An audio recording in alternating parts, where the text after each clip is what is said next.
Hello दोस्तों, स्वागत है आपका एक और रहस्यमय कहानी में। तो चलिए शुरू करते हैं। हमेशा की तरह से सम्राट विक्रम बेताल को उतार करके लेकर चल देते हैं कंधे पे। रास्ते में बेताल कहानी सुनाना शुरू करता है। राजन, रास्ता बहुत लंबा है, कहानी सुनो। तो अब विक्रमादित्य सोचते हैं ये हमें बोलने के लिए विवश करेगा, इसीलिए कहानी सुना रहा। क्या करे, मजबूरी थी उनकी, उन्होंने सुनना शुरू किया।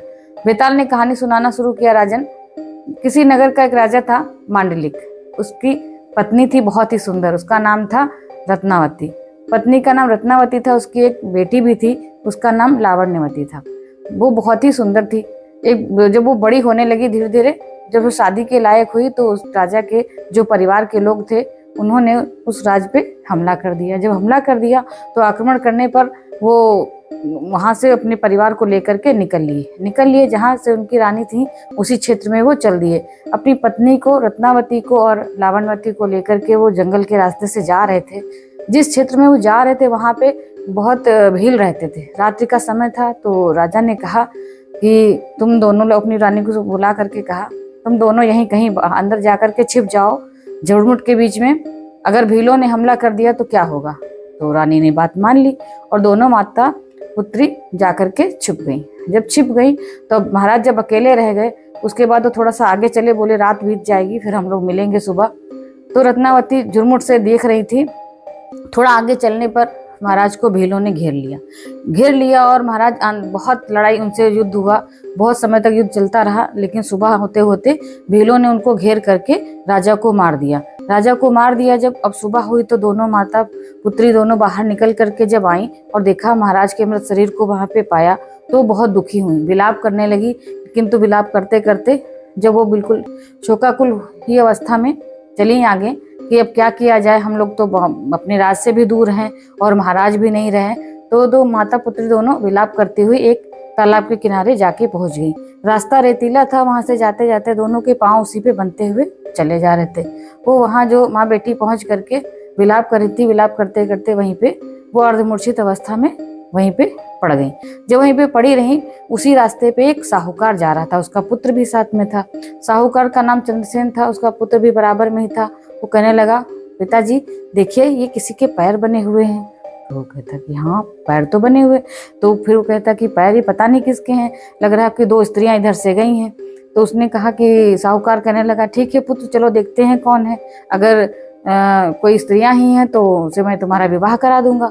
तो पुत्र ने कहा, पिताजी मैं छोटे पैर वाली से शादी करूंगा, आप बड़े पैर वाली से शादी कर लीजिएगा। साहूकार का मन तो नहीं था शादी करने का, लेकिन वो पुत्र के कहने पे राजी हो गया। तो अब वो दोनों ढूंढने लगे कि कहाँ पे हैं ये दोनों पैर वाली महिलाएं। ढूंढते ढूंढते उनके पग चिन्हों से वो पहुंच गए तालाब के किनारे। जब तालाब के किनारे पहुंचते हैं तो देखते क्या है, दो युवतियां वहां पे हैं, रानी भी हैं और रानी की बेटी भी है। तो उनको वहां जाके पूछते हैं कि आप लोग यहाँ कैसे हो। तो रानी जो होती हैं रत्नावती, वो बता देती हैं पूरी कहानी कि कैसे वो अपने राज्य से वहां पे आई और महाराज जी का कैसे भीलों ने जो है संहार कर दिया। इस तरह से पूरी कहानी जब वो सुन लेते हैं तो उनको किसी तरीके से शोक से बाहर लाते हैं और कहते हैं चलो तुम लोग हमारे घर चलो, और दोनों को लेकर के अपने घर चले आते हैं। और जिस तरह से दोनों ने वादा किया था कि मैं बड़े पैर वाली और मैं छोटे पैर वाली से शादी करूंगा, लेकिन ये संयोग की बात होती है कि जिसके पैर छोटे होते हैं वो जो है महारानी होती हैं और जो बड़े पैर जिसके होते हैं वो लावण्यवती होती है, पुत्री उनकी।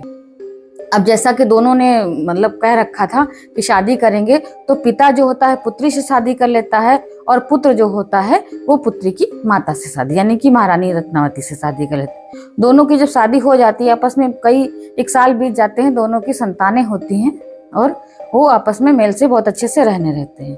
तो बेताल कहानी सुना करके महाराज से पूछता है, महाराज विक्रम बताइए उन सभी पुत्रों का पुत्रियों का आपस में क्या रिश्ता है। अब महाराज चुप, उनको समझ नहीं आता है कि क्या उत्तर दिया जाए। जब वो बहुत देर तक खामोश रहते हैं, उसी रास्ते पे चलते चले जाते हैं, तो बेताल कहता है, राजन आपने कोई उत्तर नहीं दिया। तो राजा फिर नहीं बोलते हैं।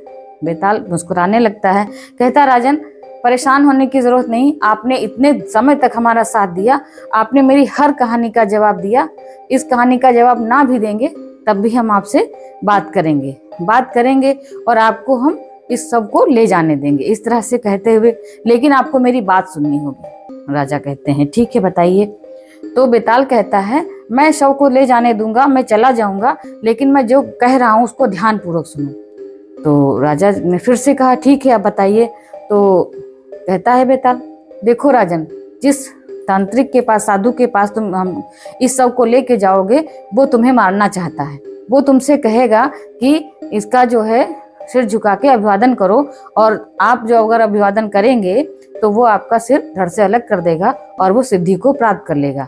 इसलिए जब वो आपसे कहे कि जो है इनको नमन करो या अभिवादन करो, तो आप कहना मुझे ये करना नहीं आता क्योंकि मैंने आज तक किया नहीं है, इसलिए पहले आप करके दिखाएं, तब हम आपको करके दिखाएंगे। तो करेंगे या तो अब वो सुन लेते हैं, कहते हैं ठीक है यही करेंगे। इस तरह से जो है बेताल उनको जाता है छोड़ करके शव को कंधे पे, और वापस अपनी जगह चला जाता है। राजा जो होते हैं विक्रमादित्य उस शव को लेकर के उन्हीं साधु बाबा के पास आते हैं कि 24 बार प्रयास करने के बाद आखिरकार वो वहाँ 25वीं बार शव को लेकर के पहुंच जाते हैं। जब पहुंच जाते हैं तो जो साधु होते हैं, सिद्धि पुरुष, वो कहते हैं कि ठीक है, बहुत खुश होते हैं कि आखिरकार तुम इसको ले आए, मैंने बहुत प्रतीक्षा करी राजन। तो अब साधु बाबा जो होते हैं शव को कंधे से उतारते हैं, उसको तंत्र क्रिया के लिए रखते हैं, उस पर तंत्र क्रिया अपनी करते हैं। जब तंत्र क्रिया से कर करके उसको तैयार कर लेते हैं, राजन से कहते हैं राजन अब हमने अपनी तंत्र क्रिया पूरी कर ली है, आइए और भगवती के सामने सिर झुका के इस तरह से नमस्कार करिए। तो राजा को उसकी बेताल की बात कही हुई याद आ जाती है। तुरंत ही वो जो है कहते हैं कि साधु महाराज मैंने तो कभी इस तरह से किया नहीं है, आप ही करके दिखाइए। तो जो साधु होता है वो तो अपनी सिद्धि क्रिया प्राप्त उसको होने जा रही थी, वो तो इतना प्रसन्न था कि एकदम से उसको बहुत खुशी हुई कि ये मेरी सारी बात मान रहा है। उसने तुरंत कहा ठीक है ऐसे करो। जैसे ही साधु महाराज ने ऐसे किया और राजा ने अपनी तलवार से उसका सिर धड़ से अलग कर दिया। जब सिर धड़ से अलग कर दिया तो उसी समय बेताल फिर प्रकट हुआ। बेताल प्रकट हुआ और कहा महाराज अब आप इसकी जगह से आप सिद्धि पुरुष बन गए, आप युगों युगों तक के बहुत ही अच्छे और शक्तिशाली राजा बन जाएंगे। इस तरह से जब बेताल ने कहा, अब फिर से उसने खुश होकर के कहा राजन आप मुझसे जो भी मांगना चाहते हैं मांग लीजिए। बेताल भी बहुत खुश था क्योंकि उस तांत्रिक का अंत हो गया था, सिद्ध पुरुष वो बन नहीं जाता, तब तक उसको बहुत परेशानी थी। इसलिए कहता राजन मुझसे आप जो चाहो मांग लो। राजा कहते हैं अगर आप मुझसे खुश हैं बेताल, तो आप जो है जिस तरह से 24 कहानियां सुना, इस तरह से ये 25वीं इसको मिला करके इसको इतना मशहूर कर दीजिए कि हर वो व्यक्ति जो इस कहानी को सुने या ध्यान पूर्वक कहे तो उसको जो है हर प्रकार की सुख सुविधा संपन्न हो जाए और उसके सारे दुख दर्द दूर हो जाए। तो बेताल ने कहा ठीक है ऐसा ही होगा, और सारी कहानियां जो हैं ये बेताल 25वीं के नाम से पूरे विश्व में मशहूर हो जाएंगी। तो राजा को बहुत अच्छा लगा ये सुन करके। उसके बाद कहा बेताल आप मुझसे प्रसन्न हैं तो आप हमारे साथ ही कभी कभार मतलब हमारे उसमें राज्य में रह जाइए। तो बेताल कहता ठीक है, जब भी आप मुझे याद करेंगे तब मैं तुरंत आपके सामने उपस्थित हो जाऊंगा। इतना कह करके बेताल वहां से चला जाता है अपने शमशान में। इसके बाद शिव जी प्रकट होते हैं और उनसे बहुत प्रसन्न होते हैं विक्रमादित्य से।